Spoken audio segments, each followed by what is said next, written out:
find the beauty goes much deeper once you get to meet her. She's a Mona Lisa. Olá, sejam muito bem-vindos a mais um vídeo. Hoje eu vou-vos falar sobre este livro do Walter Oswald, chamado Morte a Pedido, que fala sobre o tema da eutanásia. Este tema, como nós sabemos, é bastante polémico e sempre me interessou bastante, visto que eu quero ir para a medicina e, portanto, no fundo esta questão irá impactar a minha vida. Sempre gostei de ver debates sobre o assunto, ler sobre o assunto, tentar perceber melhor sobre os dois lados, as consequências que têm vindo a acontecer. Hoje eu vim-vos falar um bocadinho deste livro, que é bastante objetivo, sucinto. Antes de mais, gostava só de dizer como é que está a situação de Portugal relativamente a este assunto. Em 2018, nenhum projeto de lei foi aprovado no Parlamento, portanto a primeira coisa é ir ao Parlamento, ser ou não aprovado com maioria, depois ir ao Presidente. O Presidente pode vetar, promulgar ou então até mandar para o Tribunal Constitucional. Em 2018 nem sequer passou do Parlamento, portanto ficou encerrada a questão. Em 2020, em fevereiro, voltou a ser falada no Parlamento e foi aceite. Portanto, passou para o Presidente. O Presidente aceitou e, portanto, nem sequer chegou a ir ao Tribunal. E foi nesta altura que eu vi um debate, que eu vou deixar aqui em baixo o link, do prós e contras. Falam então sobre um lado da moeda e o outro lado da moeda, e depois é que foi então a decisão no Parlamento que 5 projetos de lei foram aprovados e o que teve mais votos foi o do PS, apenas aceite em alguns casos desesperados. Portanto, não é a eutanásia que nós conhecemos como para maiores de 18, pessoas com fim terminal, com imensa dor, sofrimento, uma doença incurável. Não, era só mesmo alguns casos extremos, alguns casos desesperados da situação. Este ano, a 29 de janeiro de 2021, voltou a ser falada a questão da eutanásia no Parlamento, foi aceite e depois de passar para o Presidente, ele então desta vez, como já pretende legalizar a eutanásia como a definição que nós conhecemos, o Presidente decidiu enviar a 6 de fevereiro para o Tribunal Constitucional. Ainda estamos à espera de resposta, portanto é isso.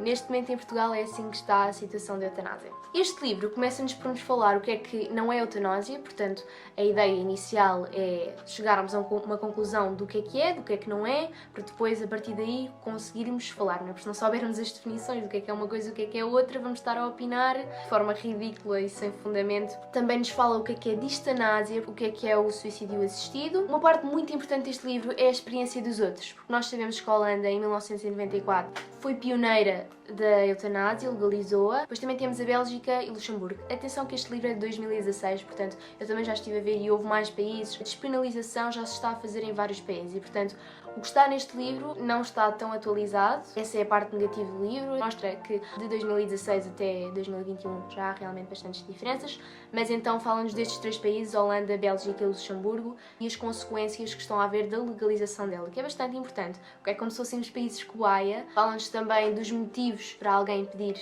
esta morte assistida, medicamente assistida.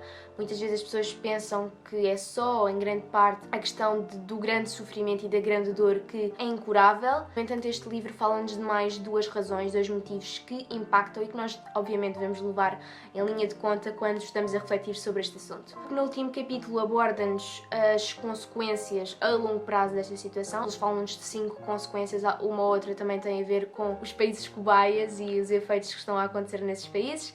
E por fim temos uma conclusão em que sim o nosso autor nos fala do seu ponto de vista, se é ou não contra e porquê. Não quero estar a dar spoiler do livro, obviamente, mas daquelas tais consequências que a legalização da eutanásia tem trazido. Eu gostava de falar dessas 5, gostava de falar de 3 rapidamente, não aprofundadamente, só para ficar com aquele bichinho, se quiserem ler mais. Uma das questões que o autor nos fala é o facto da legalização da eutanásia acabar por alterar o sistema jurídico português, que é baseado no valor fundamental de que a vida é um valor absoluto, é inviolável. E então, se nós, neste caso, abrimos uma exceção, é negociável, podemos acabar com a vida, deixa-nos a questionar: será que também poderemos matar certos criminosos que praticam crimes muito graves? Será que é válido, é moral matar pessoas, crianças deficientes com problemas genéticos para proteger a descendência dessas pessoas, porque se não nascerem não vão ter estes problemas que afetam a sociedade? Abrem aqui caminhos que são bastante problemáticos e que em termos bioéticos muito polémicos. Este pode ser um passo para novas iniciativas. Outro ponto de vista, outra consequência que também aqui é falada é a relação do médico-paciente. A população pode ficar mais desconfiada e com receio de ir a um médico a pensar se ele praticar a eutanásia, ele em vez de me curar vai-me matar. Não sei até que ponto é que isto...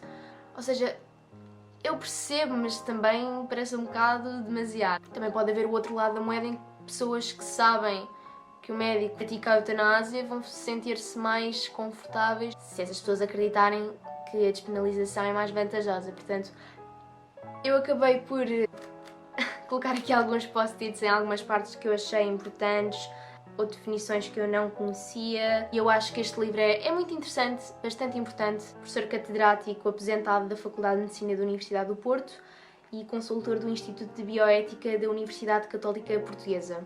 Ainda que haja muito a falar sobre o assunto e este livro é pequeno, não vai aprofundar assim, dá-nos aquelas ideias, que às vezes até é melhor simplificar ao máximo e ter as ideias principais estruturadas, possibilita uma maior compreensão, uma maior reflexão sobre o assunto. Vou então deixar aqui em baixo alguns links, o debate que eu vi em 2020, no ano em que pela primeira vez a eutanásia, não com a definição plena que nós conhecemos, foi aprovada no Parlamento. O início da despenalização da eutanásia em 2020. Talvez coloque outros prós e contras, porque eu acho que houve outros prós e contras que também falou do assunto, mas o primeiro que eu deixar é aquele que eu vi. Eu espero mesmo que tenham gostado do vídeo, que se tenham interessado sobre o assunto e até para a semana!